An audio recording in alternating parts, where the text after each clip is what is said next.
All right, welcome back to the TCI studio. Gavin and I just got through watching the first college football playoff rankings. We don't have to talk about the AP poll anymore. We don't have to talk about the coaches poll anymore. Would have never expected that first college football playoff poll comes out and Clemson's actually ranked lower than they are in the other two polls. A little bit of a shock tonight. Yeah, it definitely came as a surprise to me, and I'm sure I'm not the only one. I expected Clemson could be as high as number 3 tonight. I thought Clemson would definitely command more respect from the committee than it did. I thought there was a chance they'd be ranked ahead of Alabama and definitely ahead of Penn State, but that was not the case. Well, and I've been telling people on the board for a couple of weeks that to me, the most important rankings I wanted to see from the committee were the first set of rankings. And the reason I thought that was important is because each year they have new players on the committee, or new representatives on the committee.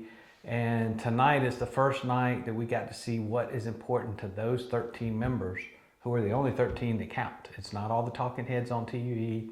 So to me, I thought we would learn are the committee members, and Will did a story with Heather, who's usually spot on.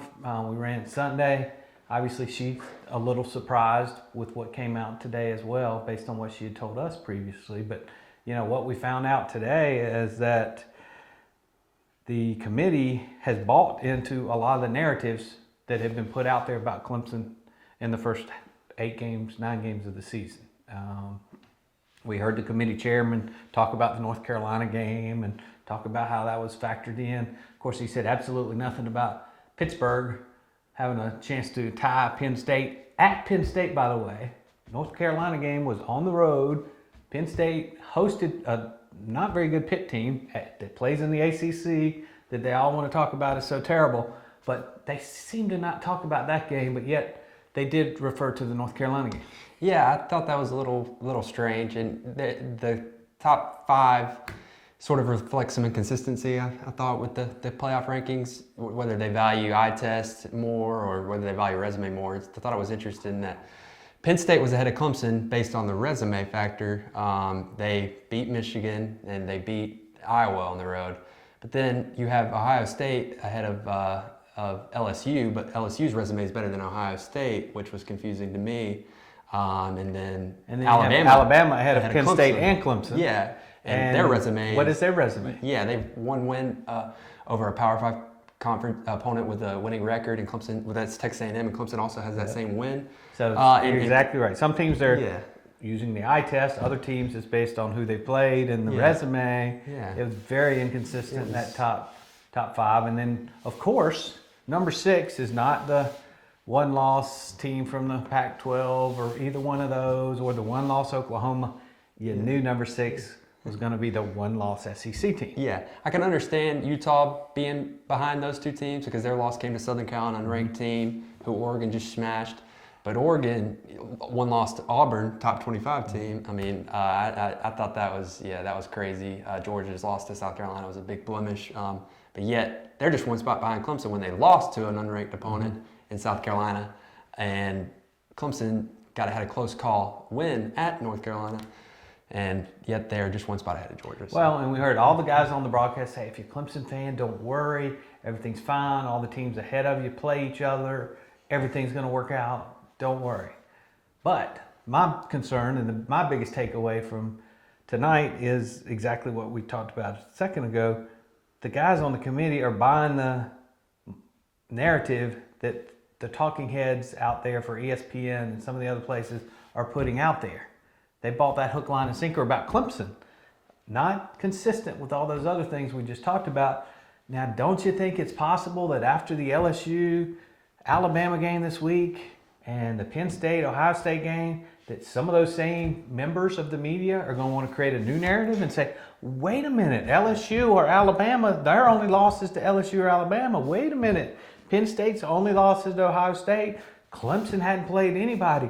Should Clemson be number 4 or number 5, or should one of those one-loss teams be ahead of Clemson? That narrative is coming, I guarantee you. I'm 100% in agreement with that. You know that's coming, especially with some of the ESPN talking heads who have a slant towards the SEC.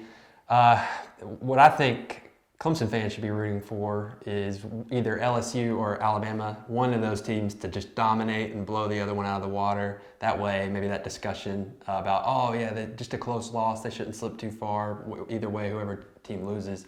I think if it's a dominant win, that'll really knock the team down. And also, this week Minnesota and Penn State play, so a good scenario for Clemson would be for Minnesota to knock Penn State off. And, But will that knock them down? As you said a minute ago, Georgia loses to South Carolina. Yeah. Right? And how far did that knock them down? Yeah. Not very far. They're the the top one-loss team in the rankings. So it was a head-scratching night. A lot of stuff. I mean, the odds are Clemson's going to be in there. We talked in our preview that Will and I did about, if you're Clemson, you're real interested to see where Ohio State is versus LSU, and Ohio State having that number 1 spot. If you're Clemson, if you can get up to number 3, that's great. That's where you want Ohio State to be, because that means if you're 2 or 3 and you're Clemson, you're probably going to Atlanta because Ohio State's going to choose Arizona. Now, starting out at number 5, if you're Clemson and you move up a little bit, you end up in that 4 spot instead of the 2 or 3 spot, and you're playing Ohio State. Guess where you're going? You're going to Arizona, and Ohio State's going to have a bigger crowd in Arizona, just like the last time you played them out there. Yep. And one thing, I think somebody on the college football playoff announcement show said it, but Dabo's maybe a little bit secretly happy, but I don't know. He might be kind of ticked off at the same time, but Clemson's been playing angry the past few weeks since the North Carolina game. These rankings come out. You would hope that this would fuel them even more. Well, I'm interested to see what Dabo says tomorrow after practice. That'll be our next media availability with him. Does he play the PC game and keep the same mantra? I mean, you saw today on one side of the mouth he's saying, oh, it doesn't matter, blah, blah, blah. But then also when he's getting chances, he's talking about the SEC and their schedules and how Alabama's been so far ahead of everybody else and getting into some of that. We'll see how Dabo reacts in public. Herb Street said, oh, this is great for Dabo. And I bet we'll hear the same thing from Packer in the morning. Oh, this is perfect. Dabo has more ammunition. I guess my only concern is, again, I figure there's going to be a new narrative in 2 weeks. And how do we know the committee doesn't buy that narrative just like they bought the narrative today? Yeah, I expected more of a level head from the committee and more not the bias not to impact them, but apparently I was wrong on that a little bit. I was wrong. Gather was wrong. Yeah. A lot of people were right. There were some people right. There were some people out there saying Clemson would be number 5, and the Bear, I know, was one of them. One of the guys on College Game Day. So now everybody knows. Again, that's why to me this poll or this ranking was the most important, because now we know what this committee thinks, and that's all that matters is what this committee thinks. So now, if you're Clemson, what concerns me, I guess, is hearing the chairman of the committee talk tonight and not have a whole lot of logic and a lot of sense in how he was justifying what they were doing. Makes me a little concerned that, again, if somebody's trying to create another narrative in a couple of weeks, you feel a whole lot better if you're Clemson, if you're sitting there at 2 or 3. You don't really have to worry about, hey, am I getting that number 4 spot? Sitting where Clemson is now, next week, do they move up for sure to 4? Where do they move up after the LSU-Alabama game? But if you're sitting there right on the bubble, 4 or 5, that's not the spot you want to be in. You'd much rather be a little bit higher. I would say so. Clemson's got some work to do. They need to continue to dominate teams, and I know Dabo's not into the style points. Is that going to matter? Maybe it not. doesn't seem to matter. They've been dominating teams. Yeah. Everybody except for North Carolina, which everybody keeps talking about. They certainly must continue to do that now because if the North Carolina close win is impacted it this much already, caused them to be number 5, then what is another close win going to do? Obviously, this committee is giving absolutely no respect to the the credibility that Clemson has built up over the last 3 or 4 years. Mm-hmm. Now, obviously, they're giving some of that to Alabama to have them number 3, but yet Clemson's getting none of that, even though they absolutely destroyed Alabama, absolutely destroyed Notre Dame last year. And we don't even know the situation with Tua completely. No, that's the other factor. Yeah. That narrative may be coming after this week. LSU wins. Oh, Tua was hurt. Oh, Clemson, you can't say nothing because we did the same thing with your Syracuse loss. We're just going to throw that game out. So we've got an undefeated Alabama and an undefeated Clemson. Mm-hmm. well, we already know what the committee thinks if that's the scenario. Yeah, that's why I really think a close game, that narrative is going to continue between Alabama and LSU. If it's a close one, people are going to be high on both teams still. So I really do think a best case scenario for Clemson would be one of those two teams to dominate, and hope that the love affair with both of those teams go away, or at least one of those teams go away after this Saturday. Good news is we got a lot to talk about for the next month. Now we have the starting point. We'll find out the end point after the ACC championship. Obviously, Clemson, you don't want to finish number 5. You need to move up. You should move up. But again, be a little nervous about some of those other narratives that are coming out.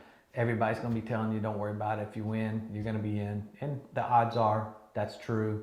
But, we're going to hear some of these other narratives over the next couple of weeks as well. And we'll have to see, how much the committee values some of those things. Again, if you're a Clemson fan, you probably weren't very impressed with what you heard from the chairman of the committee tonight. Not really. And it certainly makes things interesting going forward for the rest of the season, that's for sure.